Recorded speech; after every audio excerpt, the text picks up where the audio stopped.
अस्सलाम वालेकुम नाज़रीन, ई टाइम मैं हल्का 193 में मौजूद हूँ और मेरे नाल मौजूद हैं सरदार सैफुद्दीन खान खोसा साहब और ई टाइम डी जी खान कने सब कने वड्डी रैली गिनते हैं। सरदार साहब, क्या सिचुएशन है हल्का 193 दी?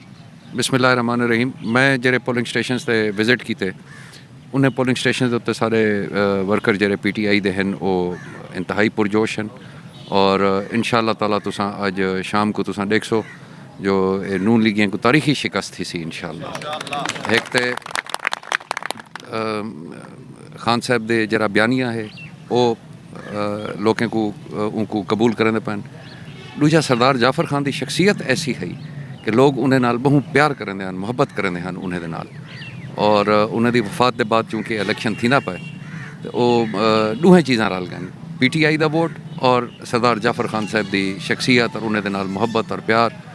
और तुसा दिखा है इंशाअल्लाह बौखलाए हुए हैं जरा पिछले इलेक्शन कैंपेन में तुसा भी डिठा हो सी इतना कि लोगों के उत्ते परचे थी न पैन, उन्हें को गिरफ्तार करने पैन, उन्हें दे नाल तमाशा है कितना बदी कड़न, ये उन्हें दी बौखलाहट और हार दी निशानी है। सर, गिरफ्तारियां तो ओवरऑल पूरे पाकिस्तान में थी पैन। वैसे अस जरा अपने वसेब का सुनते खड़े हैं, सोशल मीडिया पर काफ़ी सारे सुनते हैं, लेकिन कुछ लोग यकीन नहीं करेंगे कि लोगों ने फसलें भी तबाह किए गए, झूठे FIR किए गए। वाकई हकीकत है सर वसेब में थे? जी बिल्कुल हकीकत है सी। मैं परसों मोहम्मदपुर हम और उतो का एक मज़ज़ शरीफ आदमी है सरदार फैज़ खान, उन्हें दी ये फसल उजाड़ी गई है और क्योंकि उन्होंने इनकार किया कि जी मैं सरदार जाफर खान के जुगे नाल खड़ा और PTI नाल खड़ा, तो उन्हें दे घर धावा बोला गया। इवें बहुत सारे बे वर्कर्स हैं जेरी तुसां पाकिस्तान की गल करें पे वो तो अस खुद अपने कैद के आखे के उत्ते गिरफ्तारियां पेश करें पैन।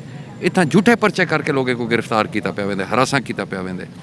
मिर्ज़ा फैमिली को इवें हिरासा किया गया, फैज़ खान मैं तो दसिया इवें 50 दे ला के बे मिने दोस्तों को वो जरा इन्हें को इनकार करें पे उन्हें परचा और पुलिस उन्हें घर पे पूरी बार पहले भी बयान आया वैसली गारी था कि PTI वाले जितने हैं सारे इंतकाम गिनदन। केरी शायद इंतकाम तो गिनसूँ इंशाअल्लाह। जरा तुसां नून लीग वाले मुल्क को लुट के खा गए, सारा इंतकाम ही है जो ताको इलेक्शन के शिकस्त देसूँ इंशाअल्लाह। सर बिया मैं PTI के कारकुन गिला चाहते हैं कि जेरे वेले सारी गिरफ्तारियां थे कि जेरे सारे मैनेज वगैरह सारे नाल ना थे उन टाइम उन वेले तो हर कोई गिरफ्तार थी पिया ही। जेरे वेले खान साहब का लॉन्ग मार्च है उनको पहले जरा उन्हें ऐलान किया उन वेले तो सारे को गिरफ्तार करने पे सारे डेरा गाजी खान दे भी हर जगह के उत्ते भी और जरूर पहुंचे कोई ना कोई पहुंचा जरूर है कारकुने के सिर के उत्ते। और उनके बावजूद तुसा देख गिनो जोश और जज्बा तुसा देख गिनो सारे कारकुने का इंशाअल्लाह कामयाबी जरूर थी सी इंशाअल्लाह। Thank you.